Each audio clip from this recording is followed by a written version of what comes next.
One Story. дарси сеюм. Адан малакути худо. барои даромадан ба малакути худо, яъне ба биҳишт, ду роҳ вуҷуд дорад. яке аз онҳо ин аст, ки инсон бо риояи комили шариате ки худо фармудааст, ҳамчун одил вориди малакути худо шавад. роҳи дигар он аст, ки инсон бо имон овардан ба Исои Масеҳ, ки шариатро ба камол расонд, ба малакути худо дарояд. бо имон дар Исои Масеҳ, бо Исои Масеҳ, бо ӯ мурдан ва бо ӯ зиндагӣ кардан. худо сафари дарозро ба сӯи малакути худо аз Адан оғоз мекунад. мо тавассути Адан ва тавассути ҳаёти қавми худо дар он ҷо метавонем тасвири пешакии он биҳиштеро бубинем, ки қавми худо дар он абадан зиндагӣ хоҳанд кард. бори дигар таъкид мекунам, Адан ҳеҷ гоҳ макони ниҳоӣ набуд, балки нуқтаи оғоз ба сӯи он биҳишти комил буд. Адан макони бегуноҳ, аммо бо имконияти гуноҳ. якум. Адан намунаи малакути худо бешубҳа ҷои бегуноҳ буд, аммо он ҷо комил набуд. он маконе буд, ки дар он имконияти гуноҳ кардан вуҷуд дошт. дуюм. агар аввалин инсон Одаму Ҳаво ва тамоми насли онҳо ба фармони худо итоат мекарданд ва то имрӯз ҳам дар Адан зиндагӣ мекарданд, он гоҳ он ҷо бешак биҳишти ноустувор мебуд. зеро ҳар вақт ва ҳар касе ки гуноҳ мекард, дигар наметавонист дар он ҷо бимонад. сеюм. аммо биҳиште ки мо ба он меравем, биҳиште ки ба воситаи Исои Масеҳ ба туфайли кафорат ба он дохил мешавем, на танҳо комил аст, балки ҷоест, ки дар он дигар на гуноҳ вуҷуд дорад ва на ҳатто имкони гуноҳ кардан. зеро дар он ҷо на шайтон ҳаст, на марг, на шаб, на лаънат, балки он ҷо дарахти ҳаёт ҳаст.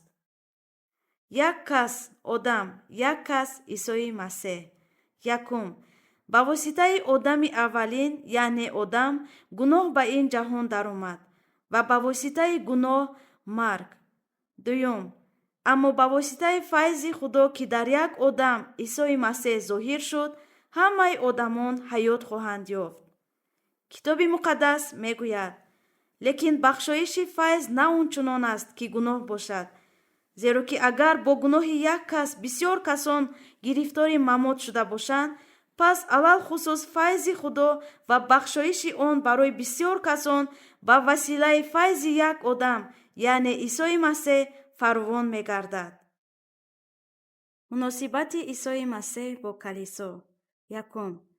ба одам, ки падару модаре надошт, то онҳоро тарк кунад, худо фармуд, ки мард падару модари худро тарк намуда, бо зани худ пайваст шуда як тан гардад. ин сухан ба иттиҳоди Исои Масеҳ ишора мекунад. уст, ки ҳамчун одам намоянда мешавад, худои падарро тарк намуда ба ин ҷаҳон меояд ва бо калисо, ки ҳамчун зан намоянда мешавад, як тан мегардад. китоби муқаддас мегӯяд, аз ин сабаб мард падару модари худро тарк карда, бо зани худ хоҳад пайваст ва як тан хоҳанд буд. китоби муқаддас мегӯяд, аз ин сабаб мард падару модари худро тарк карда, бо зани худ хоҳад пайваст ва ҳарду як тан хоҳанд буд.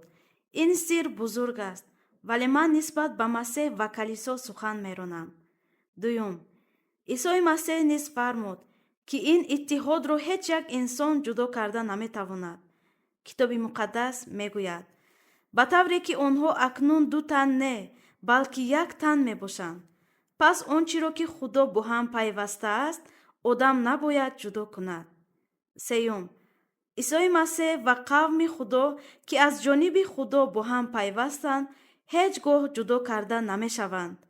китоби муқаддас мегӯяд, ки моро аз муҳаббати Масеҳ ҷудо мекунад? оё андӯҳ ё фалокат, ё таъқибот ё гуруснагӣ, ё бараҳнагӣ, ё хатар, ё шамшер?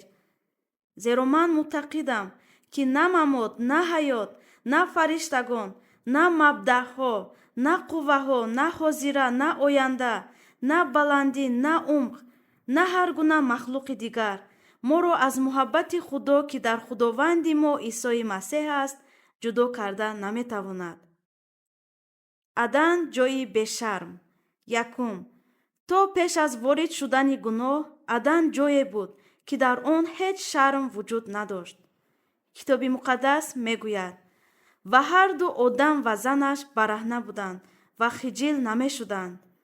дуюм, сабаби шарм надоштани одам ва ҳамсараш ҳаво дар он буд ки онҳо ҳанӯз дар назди худо шарм надоштанд. то он даме ки муносибати онҳо бо худо ба сабаби гуноҳ вайрон нашуда буд, онҳо на дар назди худо шарм доштанд ва на дар назди якдигар. ин на шарми ҷисмонӣ буд, балки набудани шарми муносибатӣ буд. сеюм, аммо акнун вақте ки гуноҳ ба воситаи ҳаво ва ҳамчунин ба воситаи одам ворид шуд, онҳо пеш аз ҳама дарк карданд ки бараҳнаанд ва шарми худро пӯшониданд. пештар низ онҳо бараҳна буданд, аммо шарм надоштанд, вале акнун дар онҳо доварӣ пайдо шуд ки ин бараҳнагӣ шармовар аст. гуноҳ маҳз ҳамин аст. он ҳолатест ки дар гунаҳкор худдоварӣ ва худихтиёрӣ ба вуҷуд меояд. ҳатман мемиред, ҳеҷ гоҳ нахоҳед мурд. якум, худо фармуд: агар аз дарахти маърифати неку бад бихӯрӣ, ҳатман хоҳӣ мурд. аммо шайтон қатъиян гуфт: не, нахоҳед мурд. вақте ки дар пеши қавми худо ду роҳ ва ду интихоб қарор мегиранд, каломи худо бояд меъёри интихоб ва қарор бошад. дуюм, аммо пас аз он ки ҳаво суханони шайтонро шунид, ӯ ба дарахти маърифати неку бад нигарист. гарчанде ки он дарахт дар миёни боғ буд ва ӯ онро ҳар рӯз медид, пас аз шунидани сухани шайтон, он дарахт ба назараш барои хӯрдан хуб, барои дидан дилписанд ва барои хиратманд гардондан ҷолиб намуд. ва ӯ на аз рӯи каломи худо, балки аз рӯи васвасаи шайтон хӯрд. зеро ки васвасаи гуноҳ аз ҳукме ки аз беитоатӣ ба каломи худо бармеояд, дар назараш пурқувваттар буд. сеюм, ҳавво ва одам меваеро ки худо хӯрданашро манъ карда буд, хӯрданд, аммо дарҳол намурданд. дар он лаҳза чунин менамуд ки сухани шайтон рост баромадааст, аммо ин дурӯғ буд. чорум, вақте ки худо фармуд ҳатман хоҳед мурд, ӯ ду навъи маргро дар назар дошт. якум, марги вуҷудӣ. инсон ки метавонист ҷовидона зиндагӣ кунад, акнун мавҷудияте шуд ки рӯзе мемирад. дуюм, марги муносибатӣ. вақте ки ба сабаби гуноҳ муносибат бо худо шикаст, муносибате ки қаблан бешарм буд, ба муносибати пур аз шарм табдил ёфт. панҷум, шайтон низ инро медонист, аммо маҳз ба он такя карда ки онҳо дар ҳол намемиранд, бо сухани «не, нахоҳед мурд» онҳоро фиреб дод. ва ҳаво ки пас аз хӯрдан дар ҳол намурд, он меваро ба одам низ дод. шашум, ҳамин тавр вақте инсон гуноҳ мекунад, натиҷаи гуноҳ ҳамеша дар ҳол зоҳир намешавад. аз ҳамин сабаб шайтон пайваста кӯшиш мекунад ки қавми худо ба гуноҳ афтода муносибати худро бо худо вайрон кунад. дарахти маърифати неку бад. якум, дарахти маърифати неку бад на барои он дода шуда буд ки инсон гуноҳ содир кунад, балки барои он буд ки худо ва инсонро аз ҳам фарқ намояд.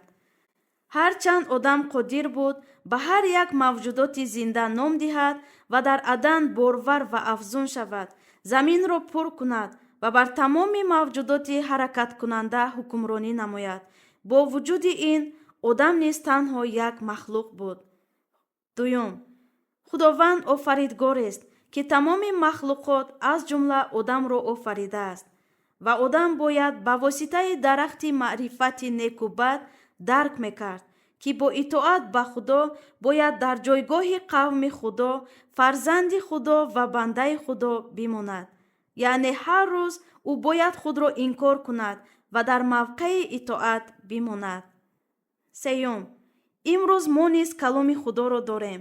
худо ба воситаи ин калом худро ҳамчун офаридгор ошкор мекунад و ما با واسطه این کلام خدا را میشناسیم و همچون قوم خدا، فرزندان خدا و بندگان خدا باید به او اطاعت کنیم. قوم خدا باید هر روز این حقیقت را در دل خود مستحکم سازند. این است معنای هر روز خود را انکار کردن. ما که پیوسته میخواهیم همچون پادشاه زندگی کنیم، باید انکار شویم. هر روز بمیریم و به جایگاه قوم خدا فرود آییم. پیش از گناه و پس از گناه. یکم، مناسبتی که آنها برهنه بودند ولی شرم نداشتند و مناسبتی که در آن گفته میشد این است استخوان از استخوانهایم و گوشت از گوشتم، به مناسبت دیگر تبدیل یافت. وقتی که خدا پرسید آیا از میوه آن درختی که خوردنش را به تو منع کرده بودم خورده ای؟ او به خدا جواب داد این زنی که تو او را به من دادی تا با من باشد از میوه آن درخت به من داد و من خوردم. دوم، حتی این سخن به آن معنا می رسد که گویا او می گفت خدا این زن را تو به من دادی پس عیب از توست. انسان که گناهکار شده است برای حفظ خود حتی آماده است که عزیزترین کسی خود را و حتی خدا را عیبدار کند، رد نماید و تا به مرگ رساند. از همین سبب خدایی که همچون عیسی مسیح به این جهان آمد محض از جانب قوم خود کشته شد و با همین راه نجات را گشاد. این است راه پارادوکسالی نجات و آن چیزی است که کتاب مقدس آن را عدالت خدا می نامد. سیوم، آنهایی که همچون قوم خدا، فرزندان خدا و بندگان خدا در جایگاه اطاعت قرار داشتند، با خوردن از میوه درخت معرفت نیک و بد خود را مثل خدا حسابیدند و خود به پادشاه و صاحب تبدیل یافتند، یعنی به کسانی که حکم و قرار را از خود و برای خود قبول میکنند. کتاب مقدس میگوید بلکه خدا میداند که در روزی که از آن بخورید چشمان شما باز خواهد شد و شما مانند خدا عارف نیک و بد خواهید شد. کتاب مقدس میگوید و خداوند خدا گفت اینک آدم مثل یکی از ما عارف نیک و بد گردیده است و اکنون مبادا دست خود را دراز کند و از درخت حیات نیز گرفته خورد و تا ابد زنده ماند. اکنون کتاب مقدس این را روشن خواهد کرد.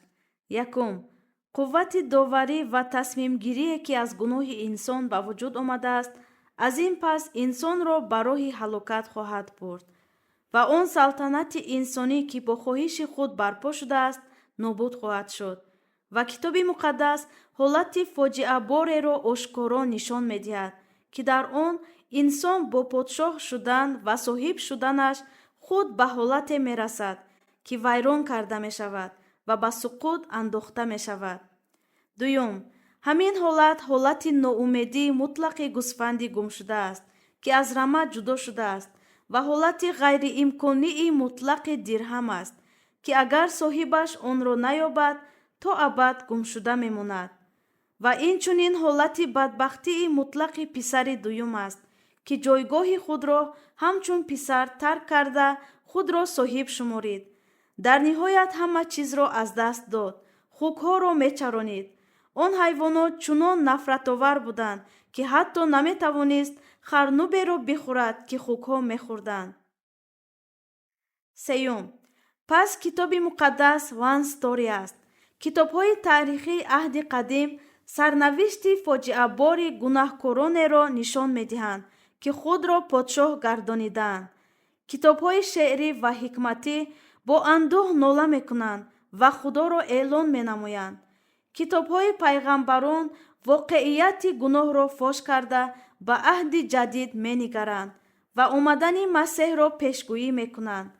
و نهایت عیسی مسیح که همچون مسیح آمد آنچه در عهد قدیم بود جنبست نموده آن را توسط مثالها و تعلیمات روشن بیان میکند و نامه های حواریون همه این حقیقت ها را به قوم خدا یعنی کلیسا تطبیق می نمایند.